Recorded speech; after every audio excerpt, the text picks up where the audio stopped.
tips untuk kalian, terutama mengenai tutup tangki ya. Nah, kali ini saya akan memberikan tips bagaimana cara membongkarnya. Oke, hari ini saya akan memberikan tips untuk kalian, terutama mengenai tutup tangki ya. Jadi tutup tangki busi ini itu sering terjadi di motor-motor tua. Motor tua itu dalam artian motor yang sudah sekitar 10 tahunan ke bawah.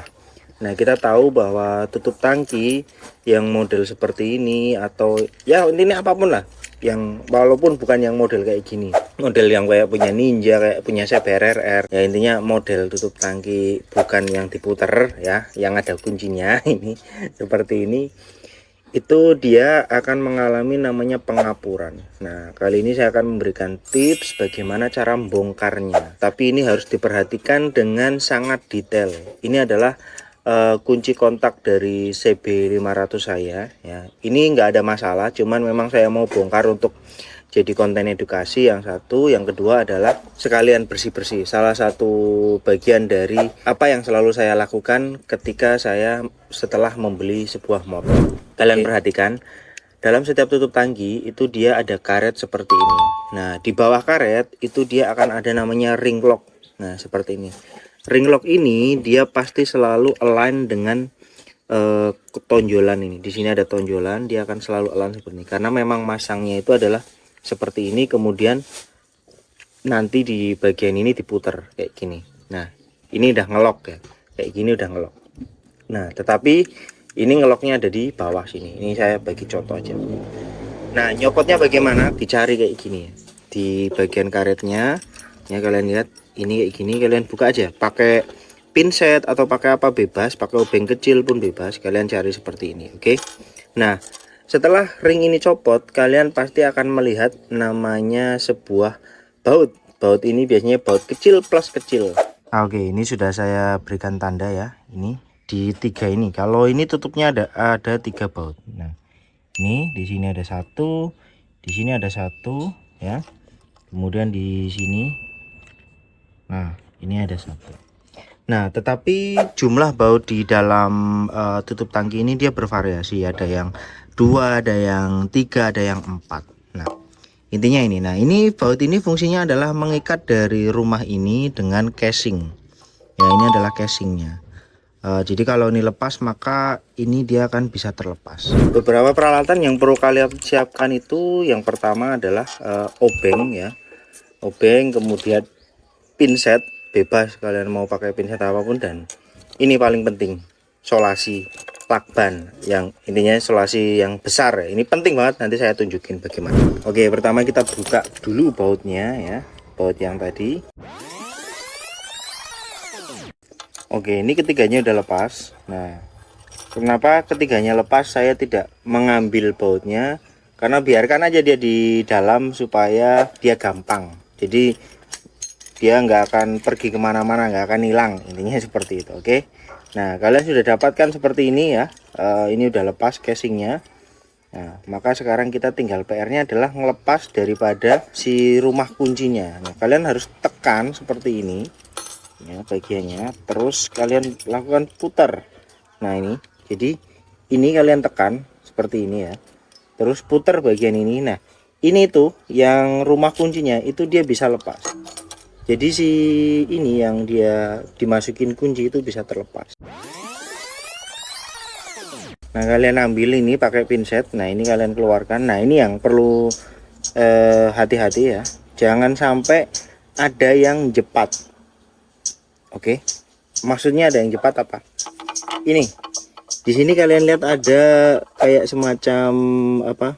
Plat-plat ya. Nah, ini kenapa kita memerlukan namanya solasi tadi. Solasi ini adalah untuk menempelkan si pin-pin ini satu persatu, dan dia harus urut. Ini tidak boleh terbalik ya. Jangan sampai ini susunannya salah, karena kalau susunannya salah, ini Anda akan terjadi namanya bubar, alias kuncinya tidak akan berfungsi lagi. Oke.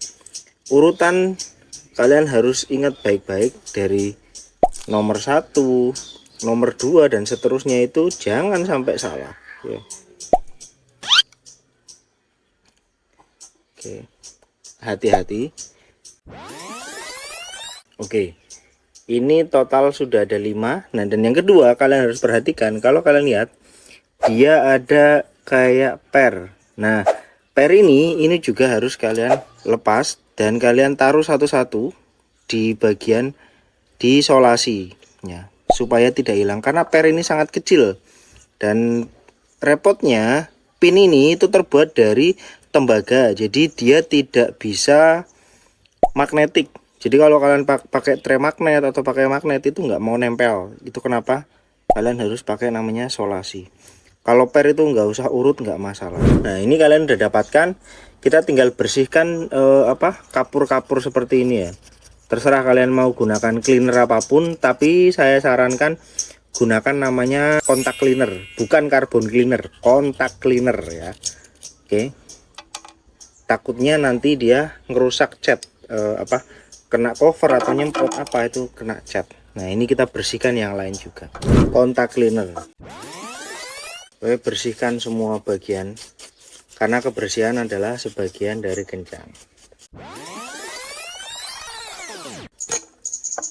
Oke, dan jangan lupa ininya harus bersih.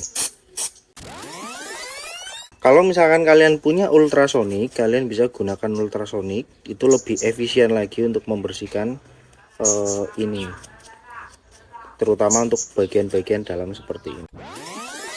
Nah, kalian bersihkan juga pada bagian dalam-dalam ini. Bisa kalian gunakan pinset yang tadi kalian pakai, atau kalian bisa gunakan jarum atau apapun itu, tergantung dari availabilitas kalian sendiri.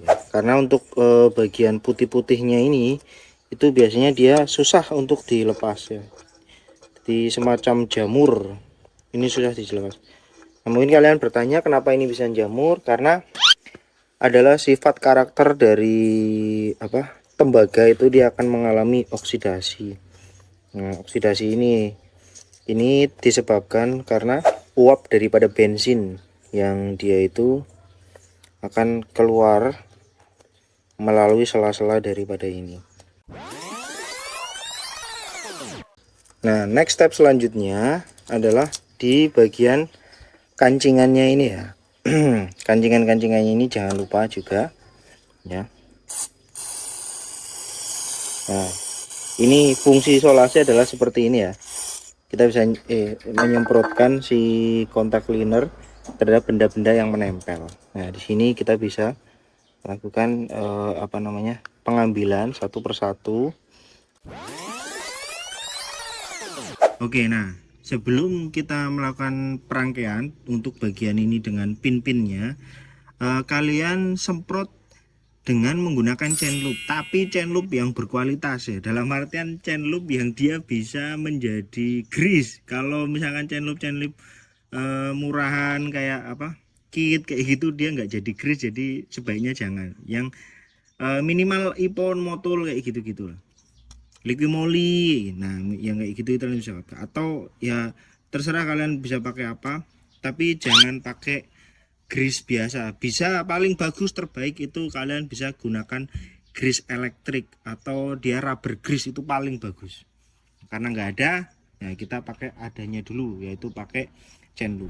Kalian semprot bagian rumahnya aja ya, tapi pinnya tidak perlu. Oke, setelah disemprot kita masukin ini, urutannya kembali lagi, jangan sampai salah ya. Nah, kalian harus masukin si ininya satu-satu dulu. Per ya, di sini dia ada per yang tadi saya bilang nggak urut nggak masalah kalau per. Nah, pokoknya jangan sampai salah. Nah, kalau ini udah masuk, kalian harus melakukan pengetesan. Jadi harus dites pakai kunci. Ketika kunci ini masuk, kalau kuncinya itu ininya rata, dia betul. Tapi kalau misalkan kalian masukkan ya, kalian masukkan ini dan ininya tidak rata ya, itu berarti ada yang salah. Ini kemungkinan ada yang salah di bagian ini dengan di bagian ini. Nah, ini kita tukar, nomor 4 dan nomor 5 ini kebalik. Nah, ini kita tukar. Oke, kita tukar untuk nomor 4 dan nomor 3, dia terbalik. Kenapa ini bisa terbalik? Jadi tadi ketika saya nyemprot ini anginnya terlalu kencang, jadi terbalik. Oke. Ke atas lagi kita masukin kunci. Nah, kalian lihat dia rata. Nah, kalau ini rata berarti dia udah bener. Pastikan ini rata. Jangan lupa kalian pasang lagi untuk o-ringnya ya. Oke, nah kita masukkan lagi ke sini ya. Nah, masukin ini dia harus sesuai. Kalian lihat ini ada dua ini. Nah, dia itu harus center ya. Nah, udah masuk seperti ini, kita jabut kuncinya. Oke. Nah, ini prosesnya udah 90% selesai. Kita hanya tinggal perlu masukin ini dan ini. Ini karet ini kalian bisa lakukan penyemprotan dengan chain loop. Kenapa saya semprot pakai chain loop? Ini untuk mencegah terjadinya korosi. Untuk yang kedua kalinya, kenapa? Karena karet ini sebenarnya adalah seal. Karet ini fungsinya adalah seal untuk air ya. Nah, ini kita pasang seperti ini supaya dia tidak terjadi korosi. Kita pasang kembali baut-bautnya, baut yang tadi kita tidak lepas. Jadi dia bautnya harusnya masih ada di dalam sini. Oke, udah selesai. Kita tinggal masukkan kancingannya nih. Kancingan ini fungsinya hanya untuk menutup baut yang tadi itu ya. Oke. Ini sesuai align seperti ini.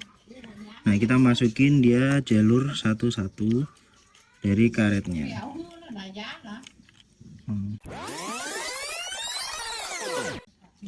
Oke.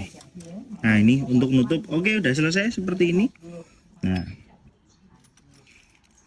lihat ini sesudahnya ya, walaupun ini tidak mengalami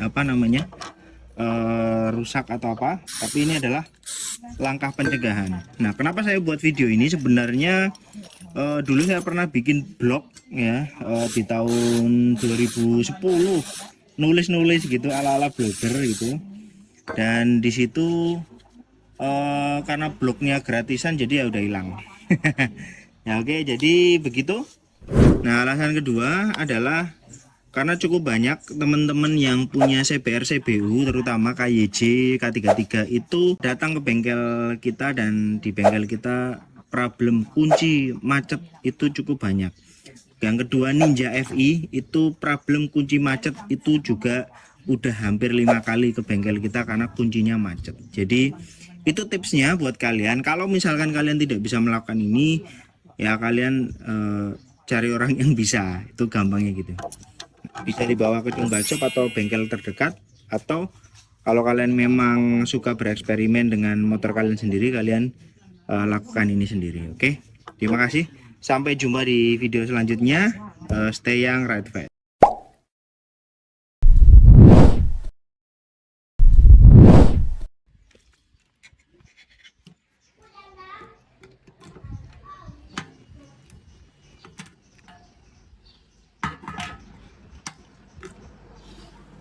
Jadi gampang.